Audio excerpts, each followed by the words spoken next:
Yo, welcome everyone to Weird Growth. It's the podcast where we hear the strange and often unpredictable journey that founders take. The conversation doesn't stop here. If you want to say one step ahead and unlock access to exclusive insights, thought-provoking summaries of our latest episodes, and a curated collection of valuable resources from across the web, don't miss out on Ammo Marketing's monthly newsletter. Subscribe to our newsletter in the description. This episode, we are coming to you live from West Tech Fest 2024 at the Perth Convention Centre. If you're watching on video, you'll see the beautiful Swan River in the background. And we have an extremely special guest, Dom Pym. Dom's a local legend here in the startup scene in Australia. He's known for his remarkable contributions to Australia's fintech space, including co-founder of Pin Payments, which I'm really keen to talk about, and more. Recently, he was in the news for committing $70 million to investing in startups through his family office, Euphemia. Pronounced correctly? Yeah. Good morning, Perth. He is also a director at Fintech Australia and an advisory board member for Bendigo and Adelaide Bank. Dom continues to shape the future of fintech in Australia. Such a good guest. Dom, thank you so much. No worries at all. Thanks very much for having me here. Mate, I'm really excited about this chat because that's not hyperbole, that is legit. You have been part of shaping the fintech space in Australia, and we've got some amazing products which you've been involved in, and it's also spurred on an entire industry here. Yeah, it's a 20-year overnight success. Well, let's get into a little bit of that. It'd be really cool to hear. But in the meantime, could you please introduce yourself and how have you come to do what you do? Yeah, sure. Obviously, I'm Australian, if you can tell by the accent, and I grew up in Melbourne. Right, I can tell by the accent. Yeah, but I'm very proud of Australia, and I lived overseas for about 7.5 years in Silicon Valley, in Asia, in Europe, and you know, for me, what I always want to do is we say go hard and grow home. Elevate the entire ecosystem in Australia, try and create the snowball effect where very successful founders can reinvest in the startup ecosystem. Encourage family offices to participate in venture. Do what we can with the government to change regulations or improve the environment. Back and work with venture capitalists to do due diligence or help them find deals. Really just try and create a catalyst for the venture and the startup sector in Australia, right across Australia, to grow and to mature, because it's quite nascent. Well, the first venture capital firm in Australia is about 14 years old. Is that all? Yeah. So we got generations of work to do in order to build a mature ecosystem like we see in other countries around the world. Well, thank you for everything that you've done, and it is just so wonderful to have people like you reinvesting into the future of this space, because it gives a lot of other people an opportunity to continue to stand on the shoulders of giants, essentially. So thank you for that. I actually feel like that's the same for us. Like everything we've done has been surrounding ourselves with people better than us and building on the shoulders of giants. There's a lot of great channels to market. There's a lot of great ways to grow your business. There's a lot of great investors out there. And for us, it's sort of trying to uncover those hidden gems and then create relationships nationwide. And in a way, it's never been easier to start a new business and create a new product. Anyone with a keyboard and access to the internet can do that now, basically. It's a very different sort of scene to what it was 15 years ago. And so as much as that is a wonderful opportunity, it's also very difficult because it's much more competitive than maybe what it was back when you started. But I'd love to talk to you a little bit more about your thoughts on that in a little bit. We have a little pop quiz that we do on Weird Growth. No worries. At the start, which is, if you were to be starting a new enterprise from scratch today, what would you be doing and who would you be helping? As a hypothetical. Yeah, I think the greatest opportunity is something in space. Wow. And I think that I want to do it with female co-founders. Awesome. And for two reasons. One is they're underrepresented, and so it'd be great to elevate their profile in the ecosystem. And then the other is also that you get better returns from female investors, female founders. Is that right? Yeah. I like on that. average, 30% better returns. Well, that helps. That makes it a business decision. Yeah. That's pretty cool. Yeah, nice. We alluded to Pin Payments earlier, and just before we were talking about how sort of visionary that was at the time. Can you describe what it was like, sort of 15 years ago when, people were trying to start up an e-commerce business and wanted to take payments online, and where you got that vision for what PIN payments was to become? A lot of it now is taken for granted. Like if you're starting a business, you set up a company, you can take credit cards online, you can take direct payments, real-time payments. It's a very different environment now than what it was back then. Imagine, I think it was 2011 when we started the company, so that'd be 13 years ago. And there was no all-in-one online payment service provider in Australia. It just didn't exist. It's mind-blowing now, isn't it? It's quite extraordinary. And we launched PIN payments in Perth, in Western Australia, and we launched that before Stripe entered the Australian market, before Braintree were operating in the Australian market. So it really was the first of its kind, these new online payment service providers, and it's a little bit of a the perfect storm, because all of the ingredients to do that just didn't exist. So, for example, we were talking earlier about we had a partnership with a bank. You have to have a partnership with a bank because you're not allowed to take deposits unless you're an authorised deposit-taking institution in Australia. Yeah. So we had a relationship with a bank. We also needed a relationship with an acquirer, like someone who creates, the cards or delivers the cards, an issuer. And so when you start thinking about that, there's this new legislation around how you can be an intermediary and still work with those partners. So someone like, in our case, it was National Australia Bank, the NAB, and also Perpetual. And Perpetual, I think, were the oldest, first financial services company in Australia. So we did partnerships with those two organisations, hundreds of years old, right? And integrating electronic systems was not really a thing they did. So, for example, with NAB, I know you've heard this story before, but when we integrated with their APIs, which were sort of being built at the time, we had to be early adopters, first movers, and then they would send us paperwork back. So we'd literally have truckloads of A4 paper, which is the form of statements, And when we work with Perpetual, we had to actually bring them into an entirely new industry. They'd done custody and trustee in various different industries before, mostly around money and commodities, which we introduced to them as well, with a prior company, Clear Grain Exchange. But when we did PIN, it was about bringing credit cards into the mix and debit cards. So can you process a payment online in a web browser, maybe in the beginning for a lot of Perth merchants. And then we had an office in Freo, so we were able to. Yeah, we were able to sort of work with people in the region.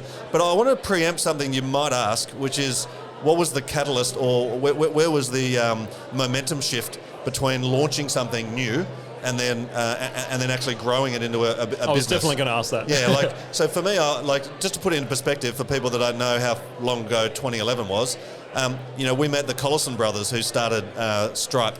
Everyone knows Stripe. Yeah. We went over to San Francisco and met with them, and then we hosted John when he came out to Australia. And at the time, I think there were half a dozen people. So they just sort of started. That's how long ago this was. Yeah, right. So one thing I remember vividly is that So I started a digital bank called Up as well later on, like many years later. Let's talk about that. Yeah. And so the CEO of Up today it was somebody that we had recruited through our grain exchange and was mates with Grant Bissett, who was my business partner at PIN. And what Grant did is reach out to his mates and say, we've launched this new payments company. And Xavier was in San Francisco, and all he did was tweet. But he tweeted that we'd started this new payments company, and it went bunter. It went gangbusters. You're kidding. Nah. Wow, so tweet. One tweet. You just need to have someone that well connected. He was working with Jack Dorsey. They were building Square. Yeah. And so, when he tweeted, I always remember that was a turning point for our business. 100%. Yeah. But you couldn't have predicted that either. I mean, It's not something that you can sit down and write a business plan for. Lots of other people tweeted too, just nobody replied to their tweets. And so those very first customers, though, that you did have around Perth and Fremantle, what was the pitch? I mean, how did you go in and talk to these guys and say, hey, look, we've got this solution for your e-commerce store? What was that like? I reckon there were two types of customers for us in the very early days, and one was like local merchants that want to be able to process something online and either had an existing point of sale system or weren't exactly sure how to do that using the web. So that would have been one type of customer, like merchants. The other type of customer for us was actually founders. So a founder who's starting a new e-commerce business and wanted to accept cards online. And I think both of those types of customers started here in Perth, expanded across the state, and then expanded nationally and now internationally. Like PIN ended up operating in Australia, New Zealand, Singapore, the UK, and we had a relationship to operate in the US. So basically a global business, started here in Perth.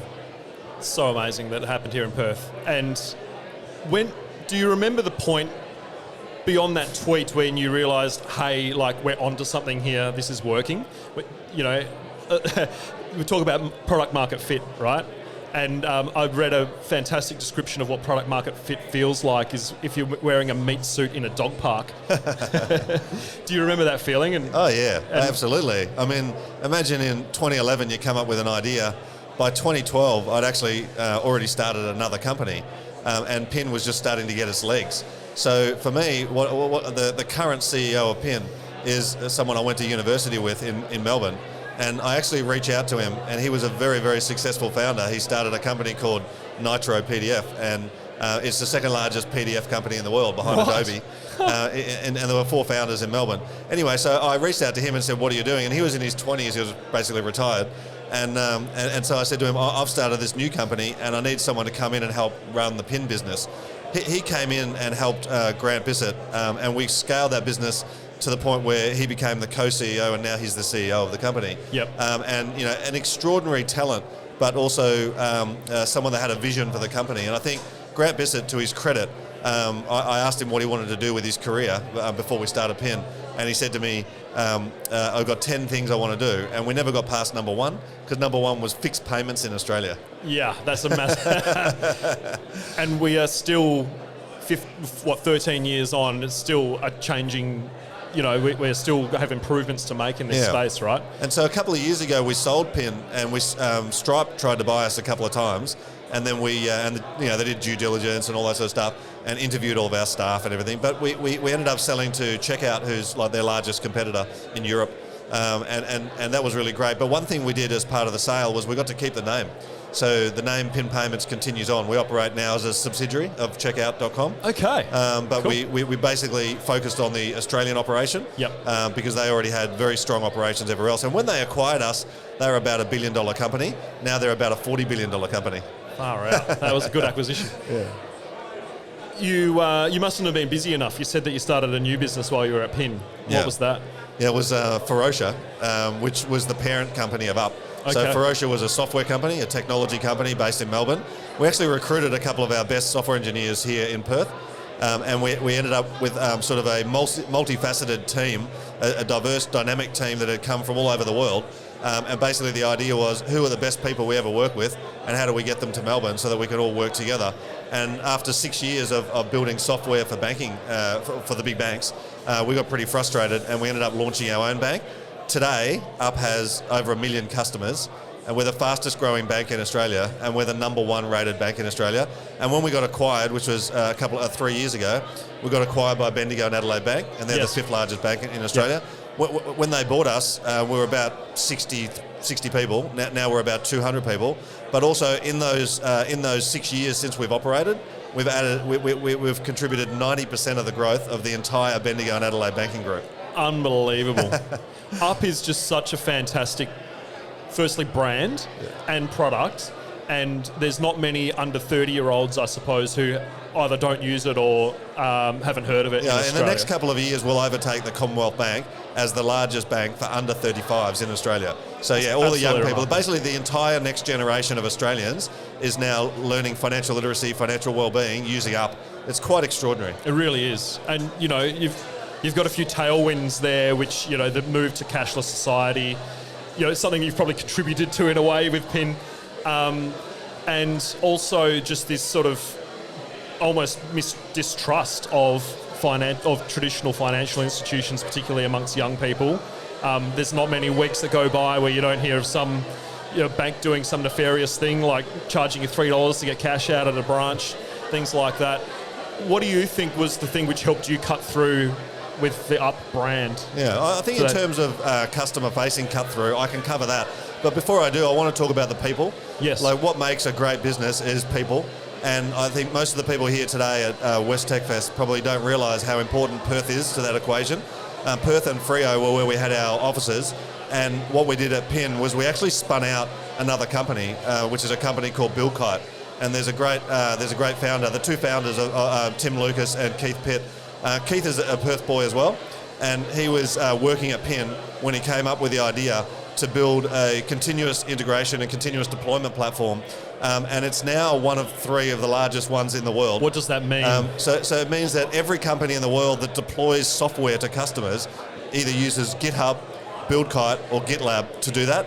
And so customers like SpaceX, Tesla, Google, Spotify, Shopify, Airbnb, Uber, all these companies that you know, they all use BuildKite. BuildKite, right? Founded in Perth. It's going to be Australia's next unicorn. It's going to be the next. So they're doing about, I think, $35-40 million in revenue per annum now. Whoa. And we just signed Reddit and Boston Dynamics. So this is an extraordinary company. It actually spun out of Pym.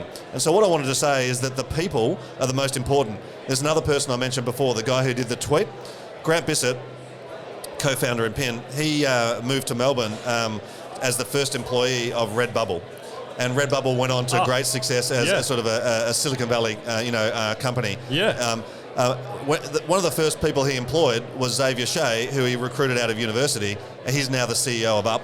Huh. And then Justin French, and he's now the Chief Operating Officer at Up. So I just wanted to call out before we talk about customers. Sure, yeah. The actual founders and the founding team and the people that worked at Pym here in Perth actually now are powering billions of dollars worth of companies around the world. And I think it's just really quite extraordinary that you can have that very close-knit team, that close-knit network that can then go on to create these enormous successes.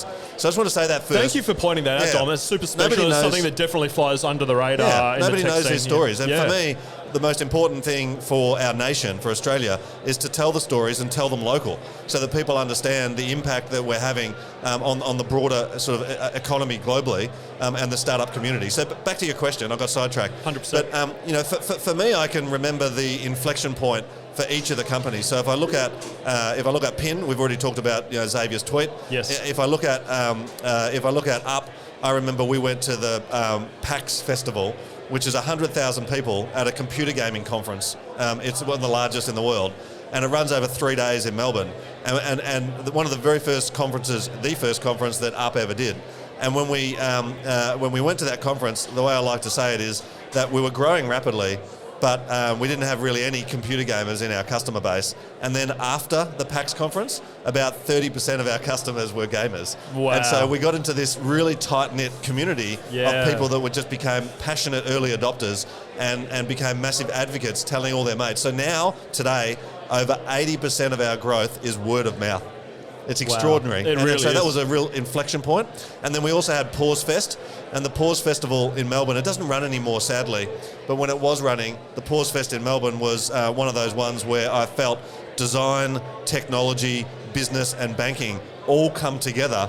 And I remember we were at the Federation Square in Melbourne and we had a physical installation to represent how awesome Up was. And that was an inflection point, a turning point for us, not only in our careers, but in our recruitment, in our customer growth. And then with Euphemia, with the family office, there's many examples, but one really good one is we partnered with and became a client of Crestone. And Crestone is now called LGT Crestone, and it's basically UBS, the investment bank, but the partners all bought it out in Australia and it rebranded to Crestone. So the Liechtenstein family office bought it, and now it's LGT Crestone. It's the largest wealth management firm in Australia, and we work with them to help family offices invest in venture, but also for us to invest in venture capital. So we're an LP, a limited partner. That means we put money into around 26 venture firms in Australia, which means that even though we've only invested in maybe 60 or 70 companies directly, we've made 120 investments, and about 30 of those investments, or 26 I think it is, are in venture firms or private equity firms or debt funding firms or crowdfunding or angel investment firms. And so the total number of startups that we're impacting across the Australian ecosystem is somewhere in the thousands. I think it's between 1,500 and 3,000. So that's a turning point for us, was working with them. That's wonderful, what a massive impact you've made. That's incredible. Before I move on from Up, I was just hoping you might be able to give us a little bit of insight into the thought process that you would have had to have gone through to figure out, we're going to actually make a very quirky brand here. We're going to really zig while everybody else is zagging. Every other bank is blue or red and very sort of, normal and boring and stale, but safe, right? Up's the opposite of that. Up, my mum... Well, not the safe bit. We're very safe. You are very safe, of course. But the opposite of the boring. The perception of the brand is the opposite. So can you tell us what the thought process was behind building that? And it must have felt like a risk, right? Oh, absolutely. So there's probably many different perspectives on it. One of the lenses was that we were partnered at the time with Bendigo and Adelaide Bank, because we sort of wanted to borrow their banking license, but we found out you can't borrow a banking license. Oh, you can't? And so we did a joint venture, an unincorporated joint venture that we had to get through the regulators to allow us to operate as a bank. And it was before the regulations had changed to allow people to set up a restricted banking license in Australia. So it was sort of well ahead of its time. It was in 2017 when we started that journey, and we launched publicly in 2018. The legislation to change to the restricted ADI came in April of 2019. So for us, when we went through that journey, the different lenses were the bank itself, our best partner, our biggest advocate, was like, they're the most trusted bank in Australia. How do we exceed that? How do you exceed that level of trust? How do you build a relationship with a young millennial or maybe a 16-year-old kid? How do you build a relationship with them where they can trust your bank? And one of the insights that we had was that if you look at people's mobile phone, it doesn't matter iOS or Android, they have a home screen. And nowadays the home screen is not as important because you sort of search for your apps. Yep. But back then, whatever apps were on the home screen were the apps that you trusted. Very valuable piece of real estate, that little icon really valuable. location. And what we realised was that the apps that were on their home screen were Instagram, TikTok, Facebook, their email client. They were sort of social media and technology companies that they trusted. Maybe they had Google Maps on there. And so for us, it was like, what do we need to do, not to compete with the banks for trust, but to compete with Snapchat, to compete with TikTok, to compete with Instagram. Of course, yes. And so what we did was we basically built a world-class application that was miles better than any other bank that we knew of in the world, because the attention that we needed to capture was the engagement with a young audience who were idolizing and passionate about brands like Instagram or Snapchat or even Nike or Patagonia or these brands that they love, and they were the things that they were engaging with. It wasn't banks. So I'll give you an example. A regular customer interacts with their bank, with their normal banking app, from time to time, either through a web browser or through an app. And banks measure how many times per month, and typically they look for 1 or 2 or maybe 5 times of what they call engagements per month. With Up, it's over 10 times per day. No way. So the engagement level is off the charts. It's more like a way to help you build confidence in your spending, understanding where your money's going, and then being able to develop savings habits. So it's helping you with financial literacy. It's not a banking app that you log into to check your balance. It's a banking app that you develop a relationship with. So the brand itself is spearheaded by this guy Pete. We call Pete the brand father, and me and some of the other crew, like Anson. Anson was our first employee. I call him our chief imaginer, and another guy, Dan Wern, who's now working with Meta, but in San Francisco. But Dan and Anson and myself were working on the Up brand, and we made our own custom typeface, and we made the letters U and P, and then we thought that was really cool. And then when we met Pete took the brand and he added color. Yep. He sketched it with a pen, so he made it like it actually had character and feeling, and he added a triangle. And now Up is synonymous with the triangle. But imagine we knew Up before it had a triangle. And in fact, when we launched the brand, it wasn't even called Up. Originally, the brand was called Alt, like alternative. Oh, is that right? And we had a name change along the journey. Because the triangle Alt J, the band. Absolutely, it's so cool, isn't it? There's a lot of threads around the brand, but I just wanted to illustrate the point that building trust and doing it in a different way, and then building a brand and making it like a surfing brand or a skateboarding brand or a social media brand or something that people want to latch onto and that people can actually love. Here's a little thing for you.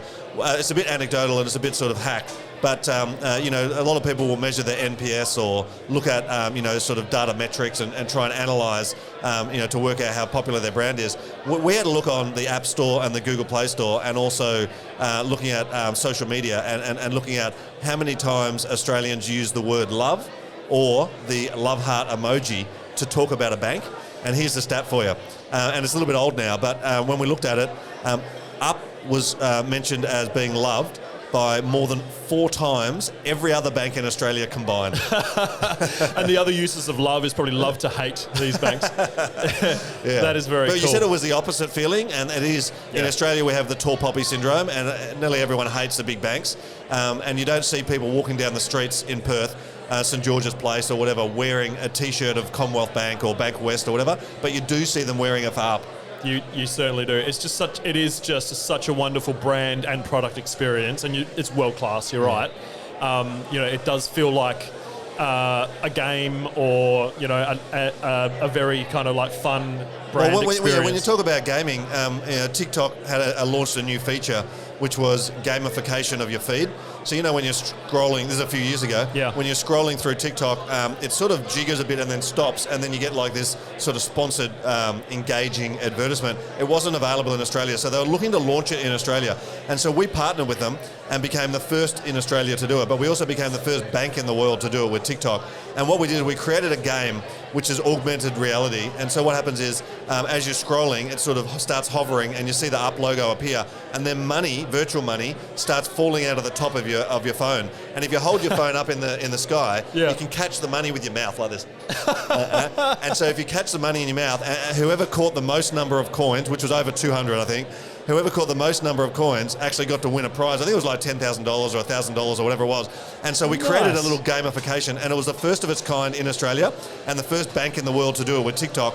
And we got 27 million engagements, 27 million views in the first 24 hours. So that became the most successful campaign that we'd ever done. It was extraordinary. How good. That is so extraordinary. That's gamification gone wild. Dom, what do you want to see more of in the Australian tech and fintech scene? Yeah. Well, so the reason we started the family office was during COVID, we actually exited 3 businesses, meaning we sold them for a lot of money. I bet. Yeah, and so we sold up to a bank. That's great, Bendigo Bank, and they're a public company. And so then we sold Pin to checkout.com, which we mentioned, and they're also a multi-billion-dollar company. And then I also had another company in the UK that I sold to JP Morgan Chase. Well, I didn't sell it. I was a crowdfund investor, but it was sold to JP Morgan Chase for, I think, over $1 billion. And so I was collectively the largest shareholder in one of those companies and equal largest shareholder in one of the other companies. So that gave us a lot of capital.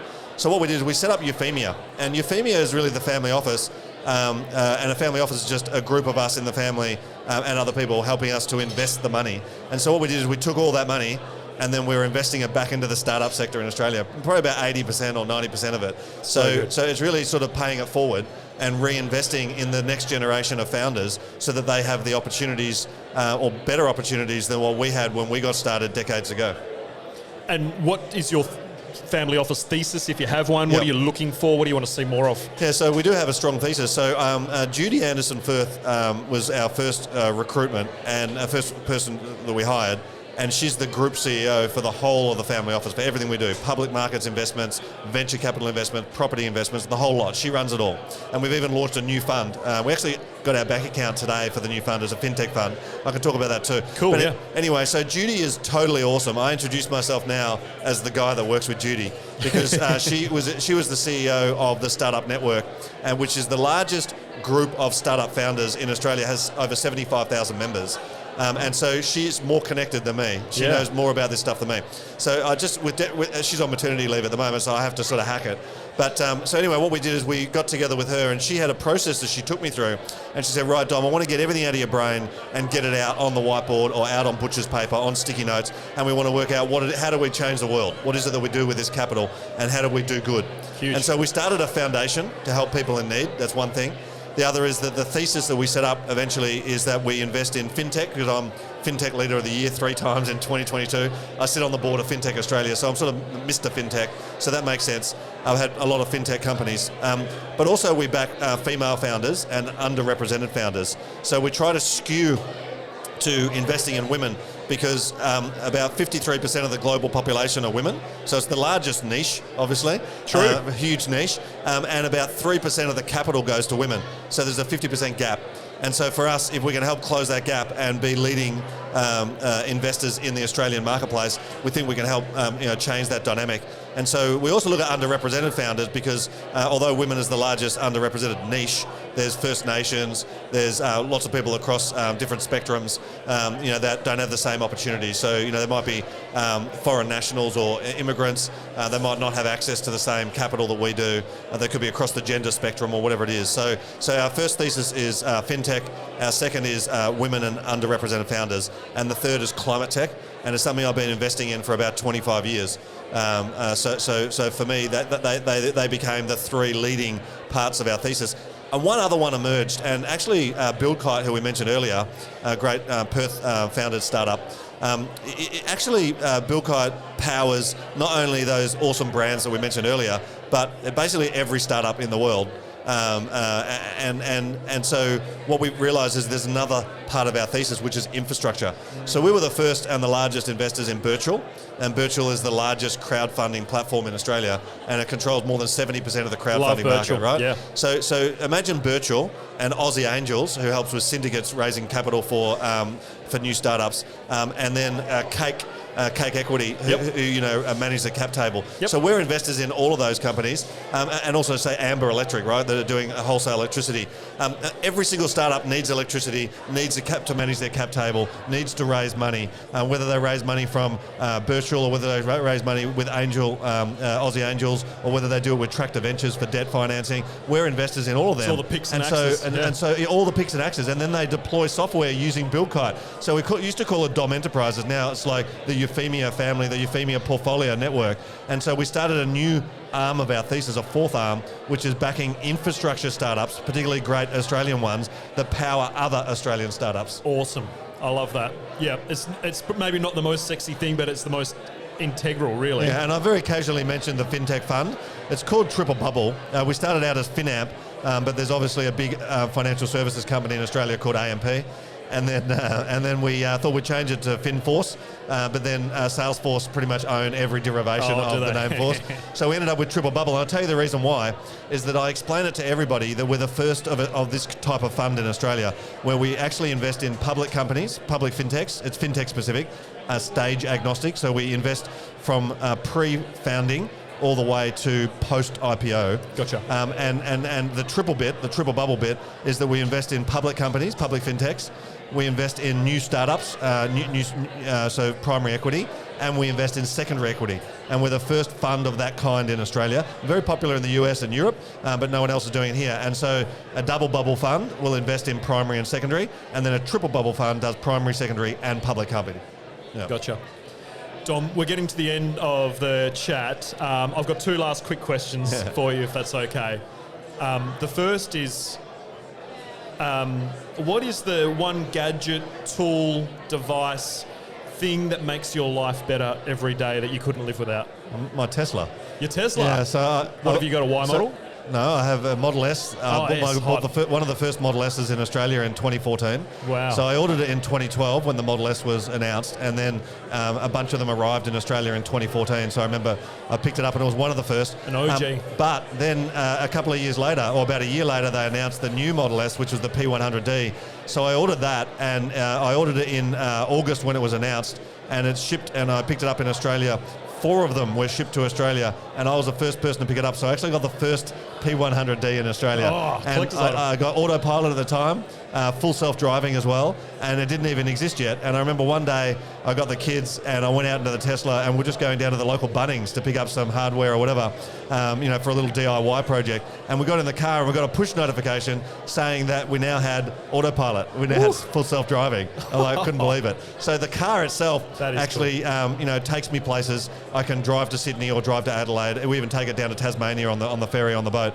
And I just love that car. And it means that I can listen to a podcast and learn something, or I can be on a phone call and be very safe when I'm driving. Safest car in the world. Very cool. No one's ever given that answer before. I remember seeing my very first Tesla driving down the streets of San Francisco in maybe 2013, 2012, and just thought, wow, Yeah, this is out the of control. future. It's unbelievable. In 2012, we were in San Francisco and Los Angeles and a whole bunch of other places, and we saw a couple of Teslas here and there.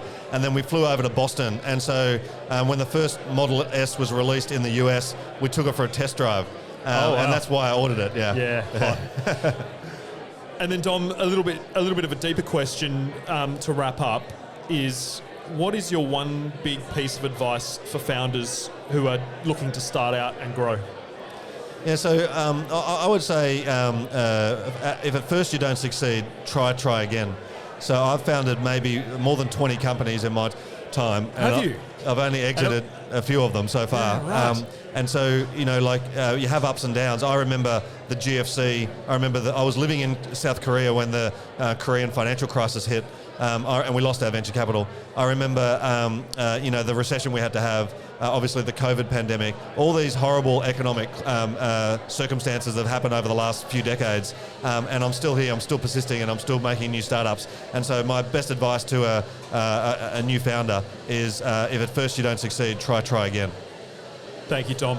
Yeah, as long as if you're still breathing, you can still make, right? That's right. That's very cool. Thank you so much. And thank you so much for being so generous with your time and your stories today. I'm sure there'll be so many people that get so much out of that and a lot of inspiration as well. Of course. And thank you for your kind words about Western Australia and this tech scene as well, and sharing some of the insights into the incredible stuff that actually comes out of here and maybe it's not everyone phenomenal. knows I mean, about. you think about Tesla and Elon Musk moving everything from California, with Silicon Valley, to Texas. It's a little bit like that here, is that we're actually now seeing a migration of people from Melbourne and Sydney and Brisbane on the East Coast moving out to the Wild West. The Texas of Australia. Well, Dom, thanks so much, mate. I really appreciate it, and great to meet you. Thanks for being here and supporting West Tech Fest 2024. And thank you all for listening to Weird Growth. I'm Cam Sinclair from Ammo Marketing. If you enjoyed this episode, please do subscribe and like in the comment, or leave us a comment. Let us know what you want to see more of. Until next time, this has been Weird Growth. Bye-bye. Thanks so much.